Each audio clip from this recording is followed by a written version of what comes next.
Inilah kisah Nabi Syuaib alaihissalam. Kaum Madyam adalah kaumnya Nabi Syuaib, dan segolongan bangsa Arab yang tinggal di sebuah daerah bernama Ma'an, di pinggir negeri Syam. Mereka terdiri dari orang-orang kafir tidak mengenal Tuhan Yang Maha Esa. Mereka menyembah kepada Aikah, yaitu sebidang padang pasir yang ditumbuhi beberapa pohon dan tanam-tanaman. Cara hidup dan istiadat mereka sudah sangat jauh dari ajaran agama dan pengajaran nabi-nabi sebelum Nabi Syuaib alaihissalam.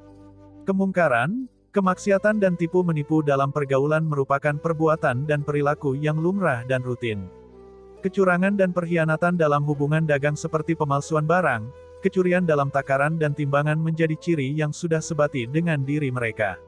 Para pedagang dan petani kecil selalu menjadi korban permainan para pedagang-pedagang besar dan para pemilik modal, sehingga dengan demikian yang kaya makin bertambah kekayaannya, sedangkan yang lemah semakin merosot modalnya dan semakin melarat hidupnya.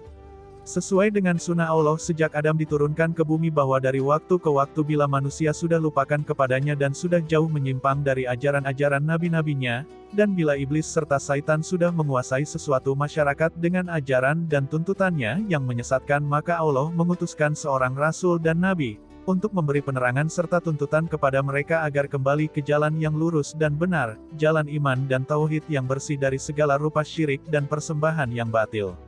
Kepada kaum Madian diutuslah oleh Allah seorang rasul yaitu Nabi Syuaib, seorang daripada mereka sendiri, sedarah dan sedaging dengan mereka.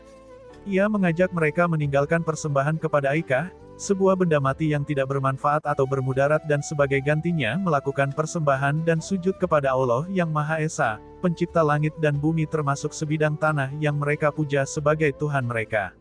Nabi Syuaib mengajak mereka agar meninggalkan perbuatan-perbuatan dan kelakuan-kelakuan yang dilarang oleh Allah, karena akan membawa kerugian bagi sesama manusia serta mengakibatkan kerusakan dan kebinasaan masyarakat. Mereka diajak agar berlaku adil dan jujur terhadap diri sendiri dan terutama terhadap orang lain, meninggalkan perkhianat dan kezaliman serta perbuatan curang dalam hubungan dagang, perampasan hak milik seseorang dan penindasan terhadap orang-orang yang lemah dan miskin. Diingatkan oleh Nabi Syuaib akan nikmat Allah dan kurniaannya yang telah memberi mereka tanah subur, serta sarana-sarana kemakmuran yang berlimpah-limpah dengan pertumbuhan jumlah penduduk dan anak cucu yang pesat. Semuanya itu menurut seruan Nabi Syuaib, patut diimbangi dengan rasa bersyukur dan bersembah kepada Allah Maha Pencipta yang akan melipat gandakan nikmat dan kurnia-Nya kepada orang-orang yang beriman dan bersyukur. Diingatkan pula Nabi Syuaib bahwa mereka tidak mau sadar dan kembali kepada jalan yang benar mengikuti ajaran dan perintah Allah yang dibawanya, nescaya Allah akan mencabut nikmat dan kurnia-Nya kepada mereka, bahkan akan menurunkan azab-Nya atas mereka di dunia selain siksa dari azab yang menanti mereka kelak di akhirat bila dibangkitkan kembali dari kubur. Kepada mereka Nabi Syuaib dikisahkan siksa dan azab yang diturunkan oleh Allah terhadap kaum Nuh, kaum Hud, kaum Saleh dan paling dekat kaum Lut yang kesemua telah menderita dan menjadi binasa akibat kekafiran, keangkuhan dan keengganan mereka mengikuti ajaran serta tuntutan nabi-nabi yang diutus Allah kepada mereka. Diingatkan oleh Nabi Syuaib agar mereka berikhtiar dan ingat bahwa mereka akan mengalami nasib yang telah dialami oleh kaum-kaum itu, jika mereka tetap melakukan persembahan yang batil serta tetap melakukan perbuatan-perbuatan yang buruk dan jahat. Dakwah dan ajakan Nabi Syuaib disambut oleh mereka terutama penguasa, pembesar serta orang-orang kaya dengan ejekan dan olok-olok. Mereka berkata, "Adakah kerana solatmu, engkau memerintahkan kami menyembah selain apa yang telah kami sembah sepanjang hayat kami? Persembahan mana pula telah dilakukan oleh nenek moyang kami dan diwariskan kepada kami? Dan apakah juga karena solatmu engkau menganjurkan kami meninggalkan cara-cara hidup sehari-hari yang nyata telah membawa kemakmuran dan kebahagiaan bagi kami, bahkan sudah menjadi adat istiadat kami turun-temurun? Sungguh kami tidak mengerti apa-apa tujuanmu dan apa maksudmu dengan ajaran-ajaran baru yang engkau bawa kepada kami. Sungguh kami menyaksikan kesempurnaan akalmu dan keberesan otakmu." Ejekan dan olok-olok mereka didengar dan diterima oleh Syuaib dengan kesabaran dan kelapangan dada.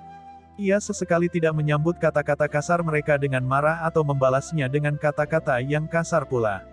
Ia bahkan makin bersikap lemah lembut dalam dakwahnya dengan menggugah hati nurani dan akal mereka supaya memikirkan dan merenungkan apa yang dikatakan dan dinasihatkan kepada mereka. Dan sesekali ia menonjolkan hubungan darah dan kekeluargaannya dengan mereka, sebagai jaminan bahwa ia menghendaki perbaikan bagi hidup mereka di dunia dan akhirat dan bukan sebaliknya. Ia tidak mengharapkan sesuatu balas jasa atas usaha dakwahnya. Ia tidak pula memerlukan kedudukan atau menginginkan kehormatan bagi dirinya dari kaumnya. Ia akan cukup merasa puas jika kaumnya kembali kepada jalan Allah, masyarakatnya akan menjadi masyarakat yang bersih dari segala kemaksiatan dan istiadat yang buruk. Ia akan menerima upahnya dari Allah yang telah mengutuskannya sebagai rasul yang dibebani amanat untuk menyampaikan risalahnya kepada kaumnya sendiri. Kaum Syuaib akhirnya merasa jengkel dan jemu melihat Nabi Syuaib tidak henti-hentinya berdakwah bertablik pada setiap kesempatan dan di mana saja ia menemui orang berkumpul. Penghinaan dan ancaman dilontar kepada Nabi Syuaib dan para pengikutnya akan diusir dan akan dikeluarkan dari Madian, jika mereka mau menghentikan dakwahnya atau tidak mau mengikuti agama dan cara-cara hidup mereka. Berkata mereka kepada Nabi Syuaib dengan nada mengejek, "Kami tidak mengerti apa yang kamu katakan. Nasihat-nasihatmu tidak mempunyai tempat di dalam hati dan kalbu kami.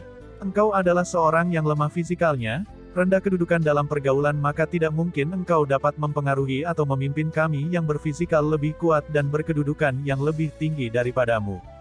Coba tidak kerana kerabatmu yang kami segani dan hormati, nescaya engkau telah kami rajam dan sisihkan dari pergaulan kami." Nabi Syuaib menjawab, "Aku tidak akan hentikan dakwahku kepada risalah Allah yang telah diamanahkan kepadaku dan janganlah kamu mengharapkan bahwa aku maupun para pengikutku akan kembali mengikuti agamamu, dan adat istiadatmu setelah Allah memberi hidayahnya kepada kami. Pelindunganku adalah Allah yang maha berkuasa dan bukan sanad kerabatku, dialah yang memberi tugas kepadaku dan dia pula akan melindungiku dari segala gangguan dan ancaman. Adakah sanak saudaraku yang engkau lebih segani daripada Allah yang maha berkuasa?" Sejak berdakwah dan bertablik menyampaikan risalah Allah kepada kaum Madian, Nabi Syuaib berhasil menyadarkan hanya sebagian kecil dari kaumnya, sedang bagian yang terbesar masih tertutup hatinya bagi cahaya iman dan tauhid yang diajar oleh beliau. Mereka tetap berkeras kepala mempertahankan tradisi, adat istiadat dan agama yang mereka warisi dari nenek moyang mereka.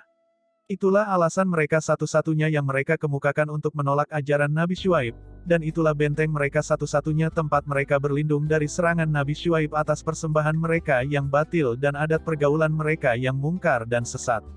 Di samping itu jika mereka sudah merasa tidak berdaya menghadapi keterangan-keterangan Nabi Syuaib yang didukung dengan dalil dan bukti yang nyata kebenaran, mereka lalu melemparkan tuduhan-tuduhan kosong seolah-olah Nabi adalah tukang sihir dan ahli sulap yang ulung.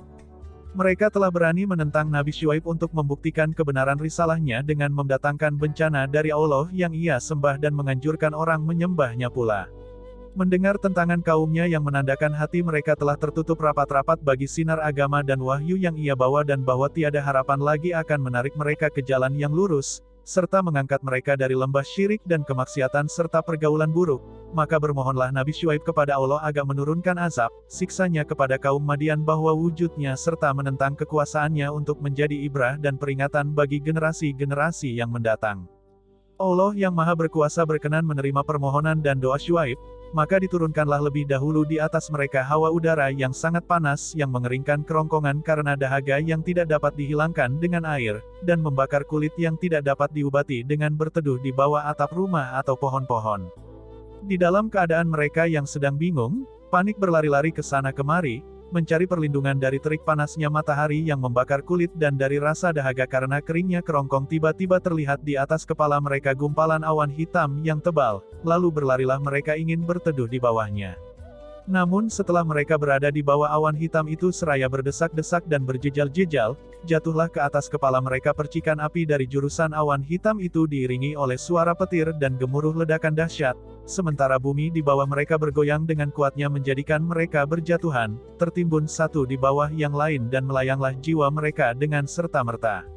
Nabi Syuaib merasa sedih atas kejadian yang menimpa kaumnya dan berkata kepada para pengikutnya yang telah beriman, "Aku telah sampaikan kepada mereka risalah Allah, menasihati dan mengajak mereka agar meninggalkan perbuatan-perbuatan mungkar, serta persembahan batil mereka dan aku telah memperingatkan mereka akan datangnya siksaan Allah bila mereka tetap berkeras hati, menutup telinga mereka terhadap suara kebenaran ajaran-ajaran Allah yang aku bawa, namun mereka tidak menghiraukan nasihatku dan tidak mempercayai peringatanku.